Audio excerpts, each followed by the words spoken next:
मेरे मोहतरम भाइयों, ইব্রাহিম খলিলুল্লাহ আল্লাহ পরীক্ষা করার জন্য একটা ভিক্ষুক বেশে ফেরেশতাকে পাঠাইলো। ভিক্ষুক বেশে ফেরেশতা ইব্রাহিম খলিলের গেটের ওইখানে এসে বলতেছে, আল্লাহু কারিম, আল্লাহু কারিম, আল্লাহু কারিম।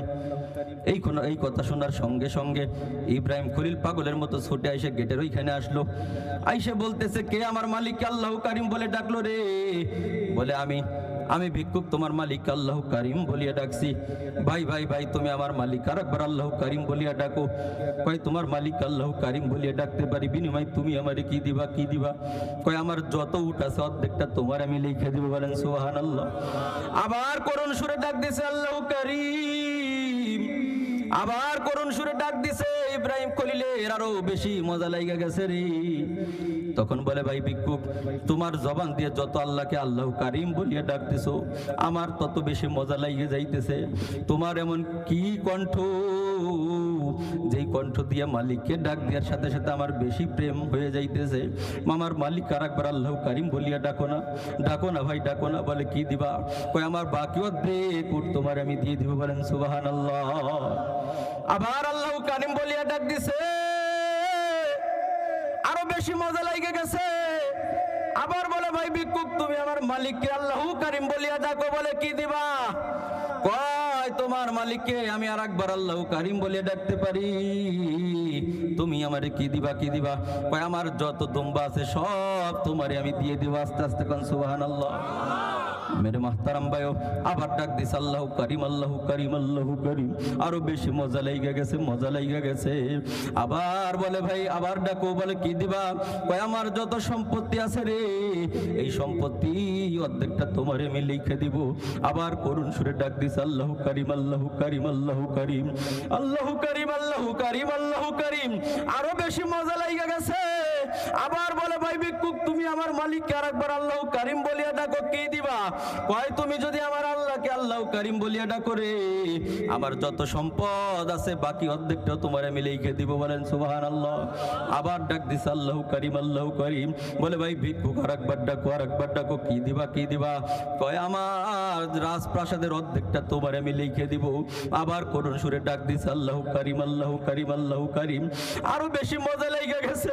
মজা লেগে যাওয়ার পরে ভাই বলে, ভাই ভিক্ষুক, তুমি আমার আল্লাহকে আরেকবার আল্লাহু কারিম বলিয়া ডাকো। বলে, কি দিবা? কয়, আমার বাকি অর্ধেক আমি রাজপ্রাসাদ যেটুকু আছে সব তোমারে আমি দিয়ে দিব। আমার স্থাবর যা সম্পত্তি আছে, টাকা পয়সা, ব্যাংক ব্যালেন্স যা আছে, আমি সব তোমারে আমি দিয়ে দিব। বলেন সুবহানাল্লাহ। আবার ডাক দিছে বলে, ভাই ভিক্ষুক, আরেকবার আল্লাহু কারিম বলিয়া ডাকো। ওই ভিক্ষুক বলে, ও ইব্রাহিম খলিল, তোমার উট ছিল, তুমি আমারে উট দিয়ে দিছো রে। তোমার দুম্বা ছিল, তুমি আমারে দুম্বা দিয়ে দিছো। তোমার সম্পত্তি আছে, তুমি আমার সব সম্পত্তি দিয়ে দিছো। তোমার রাজপ্রাসাদ ছিল, তুমি তোমার রাজপ্রাসাদ দিয়ে দিছো। সাউন্ড কমায়েন না। তুমি আমার তুমি রাজপ্রাসাদ দিয়ে দিছো। এখন তো তোমাকে দেওয়ার মতো আর কিছু নাই, আমাকে দেওয়ার মতো আর কিছু নাই। আমি যদি তোমার আল্লাহকে আল্লাহু কারিম বলিয়া ডাকি, বিনিময় তুমি আমারে কি দিবা? কি দিবা? বলে, ভাই ভিক্ষুক, তুমি যদি আমার আল্লাহকে আল্লাহু কারিম বলিয়া ডাকো রে, আমি যতদিন জীবিত থাকবো আমি তো সব তোমারে আমি দিয়ে দিছি। আমার দুম্বা ছিল, তোমারে আমি দিয়ে দিছি। আমার উট ছিল, তোমারে আমি দিয়ে দিছি। আমার জমি জমা যা ছিল, তোমারে আমি দিয়ে দিছি। আমার স্থাবর সম্পত্তি যা আছে সব তোমারে আমি দিয়ে দিছি। আমার রাজপ্রাসাদ তোমারে দিয়ে দিছি, সিংহাসন তোমারে আমি দিয়ে দিছি। আমার তো আর তোমাকে দেওয়ার মতো কিছু নাই, আমার দেওয়ার মতো তোমারে আর কিছু নাই। তবে যে আল্লাহ আমাকে বানিয়েছে, যে আল্লাহ আমার দুইখানা হাত দিয়েছে, যে আল্লাহ আমার দুইটা চক্ষু দিয়েছে, যে আল্লাহ আমাকে কথা বলার জন্য আমাকে জবান দিয়েছে, কথাবার্তা শোনার জন্য কান দিয়েছে, চলাফেরা করার জন্য আমাকে দুইটা আল্লাহ পা দিয়েছে, আমার শরীরের মধ্যে ভালো মন্দ জাস্টিফাই করার জন্য জ্ঞান দিয়েছে, এরকম ভাবে আমার শরীরের মধ্যে এরকম ভাবে শক্তি দিয়েছে, ওই আল্লাহর কসম করে বলতেছি, আমার তো সব তোমার আমি দিয়ে দিলাম। আমার তো তোমার দেওয়ার মতো আর কিছু নাই। অতএব আমি যতদিন জীবিত থাকবো, আমি ইব্রাহিম খলিল তোমার গোলাম হয়ে আমি জীবিত থাকবো। আস্তে কোন সুবহানাল্লাহ। পিছনের বাইরা সুবহানাল্লাহ কিন্তু কন্যাই মনে হয়। ঘুমাইছেন নাকি? হ্যাঁ, আস্তে আস্তে কোন সুবহানাল্লাহ। না বাড়ি যে কালকে সকালে ঘুমাবেন আর কবেন? হ্যাঁ, বলেন না সুবহানাল্লাহ। জোরে একবার আল্লাহকে বলেন তো আল্লাহ। জোরে বলেন আল্লাহ। আল্লাহকে একবার করুণ সুরে ডাক দেন, বলেন আল্লাহ আল্লাহ। আল্লাহ তুমি কবুল করে নে, বলেন আমিন। বা এই জবান দিয়ে আল্লাহকে ডাকবো না কাকে ডাকবো? এই জবান দিয়ে আল্লাহকে ডাকবো না কাকে ডাকবো? এই জবান আল্লাহ দিয়েছে। এই জবান দিয়ে আমি আমার মাকে মা বলে ডাকলাম, মা খুশি হয়ে গেছে। আমি আমার বাবাকে বাবা বলে ডাকলাম, বাবা খুশি হয়ে গেছে। আমি আমার ভাইকে ভাই বলে ডাকলাম, ভাই খুশি হয়ে গেল। আমি আমার দাদাকে দাদা বলে ডাকলাম, দাদা খুশি হয়ে গেল। আমি আমার দাদিকে দাদি বলে ডাকলাম, আমার দাদি খুশি হয়ে গেল। কিন্তু আল্লাহ বলে, ও বান্দা তুই যে জবান দিয়ে তোর মাকে ডাকছো, মাকে ডাকা কিন্তু অপরাধ না। বান্দা তুই তোর বাবাকে বাবা বলে ডাকছো, বাবা ডাকা কিন্তু অপরাধ না।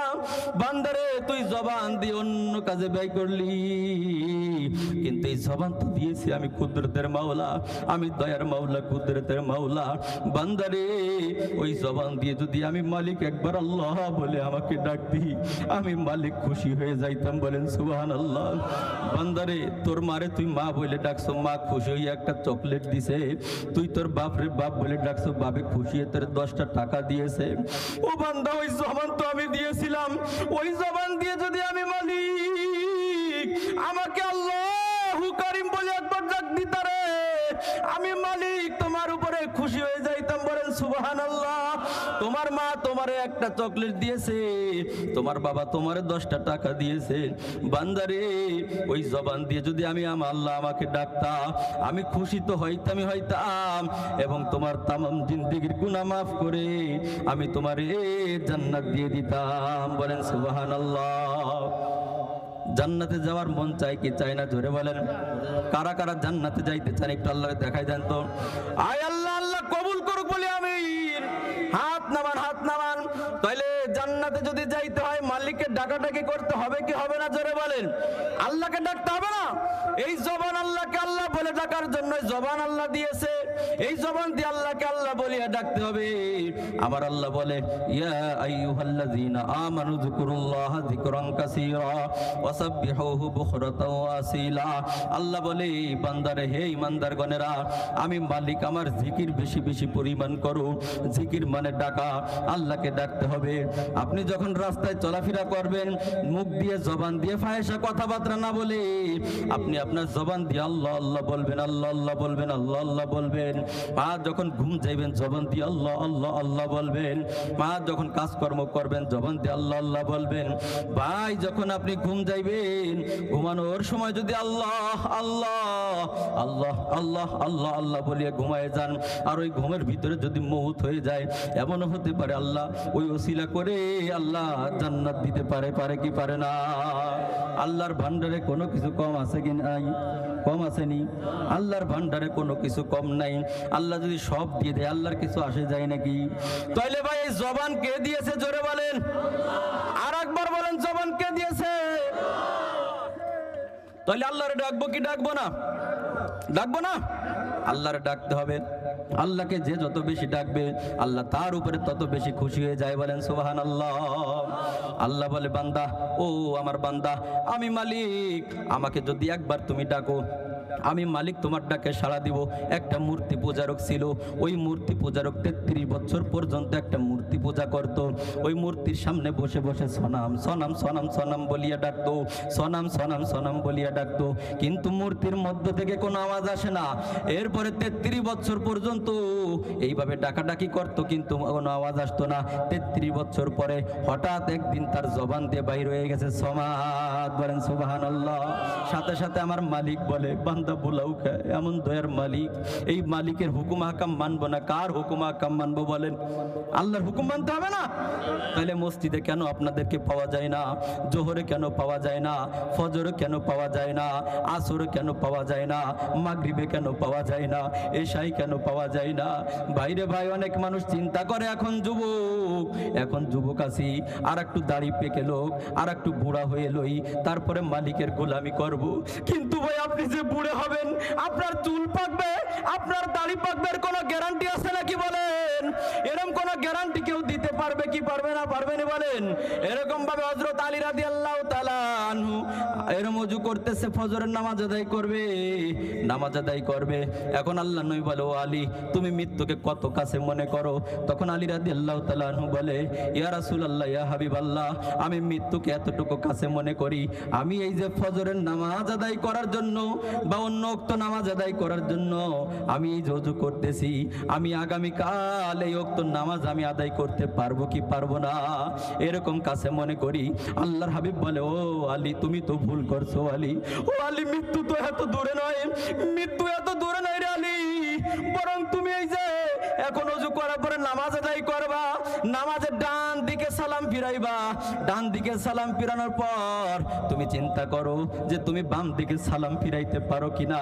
ভাই কত জায়গা তো দেখেন নামাজ আদায় করতেছে, সেজদা দিছে আর উঠতে পারে না, আছে না, আছে না? এমন হইতে পারে আমরা এরকম ভাবে এই মাহফিলের প্যান্ডেলে বসা আছি, আর বাড়িতে যাইতেও পারি নাও পারি, আগামীকাল এমন সময় পর্যন্ত জীবিত থাকতেও পারি নাও পারি। এই জন্য দুনিয়ার এই জিন্দেগির শেষ মনে করে হলেও এখন থেকে আর নামাজ কাজা করবেন না, কামাই দিবেন না, রাজি আছি তো ইনশাআল্লাহ?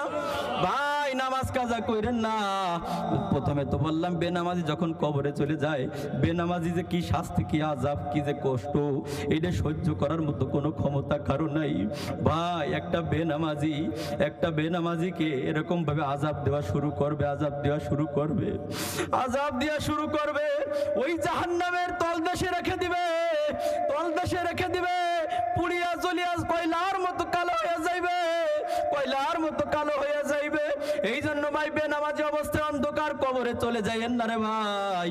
পৃথিবীর যা কিছু হইছে হইছে, আমার মালিক দয়ার আল্লাহ, আমার আল্লাহ কুদরতের মালিক, আমার মাওলা দয়ার মাওলা, আমার মাওলাকে ডাকাডাকি করেন, আমার মাওলার কাছে মাফ চান যে আল্লাহ আমি অন্যায় করে ফেলেছি, আমি পাপ করে ফেলেছি, আমি আর গুনাহ করব না, আমি আর নামাজ কাজা করব না, আল্লাহ তুমি আমারে ক্ষমা করে দাও।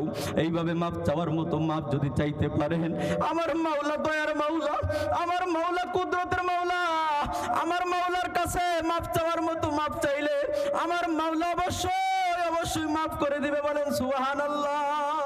এই জন্য এখন থেকে আমরা প্রস্তুতি থাকব, মৃত্যুর প্রস্তুতি সবসময় থাকতে হবে, যে কখন জানি আমার প্রাণ বাইর হয়ে যায়, কখন জানি মসজিদের খাটলিখানা আমার বাড়িতে চলে আসে, এরকম রেডি থাকতে হবে। মেরে মহতারাম ভাইও, তাহলে নামাজ কালামও পড়লাম, আবার নামাজকে অস্বীকারও করলাম নাকি বলেন? প্রথমে তো তাই ছিল না, হ্যাঁ? নামাজ পড়লাম, ফজর পড়লাম, কিন্তু মুখ দিয়ে বলি ওরে আল্লাহ এই শীতের সময় যদি নামাজ না থাকতো তাহলে ভালোই হইতো। তাইলে বোঝা গেল যে ইসলামের একটা হুকুম আপনার আমার অমান্য মানে ভালো লাগে না নাকি বলেন? এরকম অমান্য করা যাবে না। অনেক মানুষ আছে যদি জিকির দেয় বলে পাগল হইয়া গেছে, অমক জিকির করে, এই জিকির করা লাগে নাকি, আছে কি নাই? কি পাইছে অমকালারা, কি পাইছে সরমনে গালারা, কি পাইছে? খালি জিকির আর জিকির আর জিকির। এই যে জিকির করা কার হুকুম বলেন? কার হুকুম বলেন? এই জিকির কি সরমনের জিকির না আমার জিকির না আল্লাহর জিকির? কথা কয় না কিছু না। কার জিকির বলেন? আল্লাহর জিকির। হুকুম কার? এই জিকির করা ফরজ ওয়াজিব না সুন্নাত বলেন তো? আল্লাহর নবী যখন দুনিয়ার বুকে প্রেরণ হয়, আল্লাহ যখন প্রেরণ করেন তখন 4টে কাজ নিয়ে আল্লাহর নবীকে দুনিয়ার বুকে প্রেরণ করেন। কয়টা? আরো জোরে, জোর হলো না। কয়টা? নখ দেখান তো সবাই, কয়টা? আল্লাহ যা যে আতুসে করে নাই, আল্লাহ কবু কই ফেলাবো? আল্লাহ সে জানি 1 মিনিটের মধ্যে পানি না খাবার পারে। তাহলে কয়টা কাজ নিয়ে? 4টা। এই 4টে কাজ মনে রাখবো তো রাখবো না? সবাই তো বলেন 1 নম্বরে দাওয়াত। 1 নম্বরে কি? জোরে বলেন। 1 নম্বরে দাওয়াত, 2 নম্বরে তালিম, 2 নম্বরে কি? 3 নম্বরে তাজকে নফস, 3 নম্বরে কি? তাজকে নফস মানে নিজের নফসকে পরিশুদ্ধ করা। কি করা বলেন? 4 নম্বরে জিহাদ। 4 নম্বরে কি? দাওয়াত 1 নম্বরে। এই দাওয়াত মানুষ বলে ভাই ভাই খবরদার নামাজ কাজা করে না, নামাজ পড়তে হবে, রোজা রাখতে হবে, যাকাত দিতে হবে, হজ করতে হবে, এইভাবে চলতে হবে, এইটা করলেই হবে, এইভাবে করলে আমার মালিক খুশি হয়ে যাইবে, এইটা হলো দাওয়াত। আর তালিম বলা হয় যখন এক জায়গায় বসে শিক্ষা গ্রহণ করা হয়, ওইটা হলো তালিম। তাজকিয়ে নফস, নিজের আত্মাকে শুদ্ধ করা, সংক্ষিপ্ত আকারে বলতেছি, নিজের আত্মাকে শুদ্ধ করা। এই নিজের আত্মাকে কেমনে শুদ্ধ করবেন? আল্লাহকে ডাকাডাকি করবেন, নিজের কলব পরিষ্কার হয়ে যাইবে। বলেন সুবহানাল্লাহ। বাড়িতে জানলা ব্যবহার করেন না? করেন না সবাই? বাড়িতে জানলা আছে, এই জানলা অনেকের জানলা লোহা দিয়ে আছে না, এই লোহা যদি জানলা না খোলেন জং ধরবে কি ধরবে না? কথা কয় না কিছু না? ধরবে না? এই জং ঘষা মাইজা পরিষ্কার করার একটা সিস্টেম আছে কি নাই? কি সিস্টেম? সিরিজ কাগজ দিয়ে ঘষা মাজা করে পরিষ্কার হয়ে যাবে নাকি বলেন? তাহলে আপনি যদি আপনার জবান দিয়ে আল্লাহকে না ডাকেন, আল্লাহর গোলামি যদি আপনি না করেন, আপনার কলব এরকম ভাবে জং পড়বে কি পড়বে না? পড়বে না? এখন কার জং কে ধরছে, মানে কার কলব জং ধরে গেছে, নিজের বিচার নিজে করে ফেলান। যাই হাই রাই, আমার কলব তো এরকম ভাবে জং ধরে গেছে, বিচার করতে পারতেছেন না যে কার কলবের কি অবস্থা, নাকি বলেন? মেরে মোহতারাম ভাইও, তাইলে ওই লোহা তো ঘষে মাইজে পরিষ্কার করার একটা সিস্টেম আছে। এখন কলব কেমন করে করবেন? বুক ফাইডা সিরিজ কাগজ দিয়ে ঘষবেন নাকি? হ্যাঁ, ঘষবেন? ওইটা সিস্টেম একটা আছে, সেইটা হলো আমার মালিকের জিকির। কন্যা সুবহানাল্লাহ। বান্দা যখন মালিককে ডাকাডাকি করে, বান্দা যখন মালিককে আল্লাহ বলিয়া ডাকে, বান্দার কলবের গুনাহ এরকম ভাবে যত বেশি ডাকবে তত বেশি আল্লাহ পরিষ্কার করে দেয়। কোন সুবহানাল্লাহ। এই জন্য আল্লাহকে ডাকতে রাজি আছে কি নাই? ডাকবো না ইনশাআল্লাহ? সবাই একবার আবার বলেন তো আল্লাহ। আল্লাহ তুমি তোমার আল্লাহ বলিয়া ডাকছে গো মালিক, তুমি আল্লাহ সবাইকে কবুল করে নিয়ে বলেন আমিন। তাইলে যা বলতেছিলাম রে ভাই, ওই যে ইহুদির বাড়িতে চলে গেছে, ইহুদের বাড়িতে যাওয়ার পরে কবর খনন করছে। মেরে মোহতারাম ভাইও, এখন যে দেখে ওই মেয়েটার লাশ নাই, ইহুদির বাড়ির মানুষও এরকম ব্যবসাকা লাগিয়ে গেছে, কি ব্যাপার কি ব্যাপার কি ব্যাপার, আমার মেয়ের বডি কই? আমার মেয়ের বডি যদি পইসে গইলে যাইতো তাই তো হাড্ডি গুড্ডি থাকতো। আর ইমাম সাহেবকে মনে হচ্ছে এই মাত্র রাখা হইল, কিন্তু কবর খনন করার কোনো আচর নাই, কোনো চিহ্ন নাই, কোনো দাগ নাই।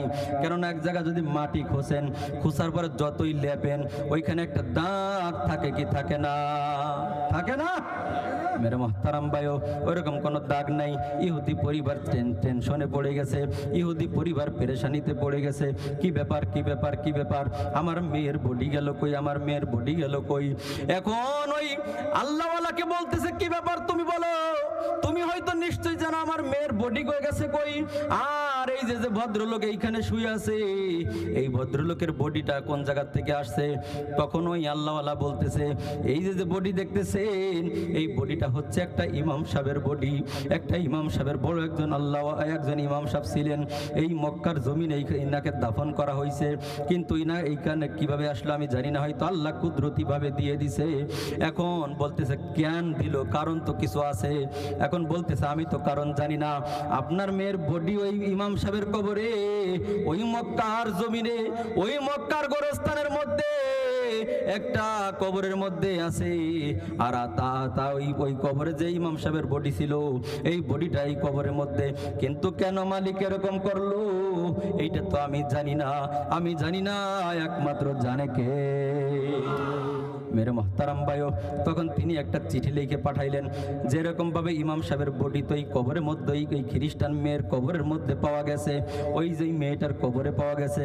ওই চিঠিটা মক্কার জমিনে চলে গেল। যাওয়ার পরে এখন ওই চিঠি ওইখানে যারা নেতা গোতা যারা আছে তারা পড়তেছে, পড়ে দেখলো যে ইমাম সাহেবের বডি ওই কবরে, আর ওই কবরের মেয়ের বডি এই কবরে।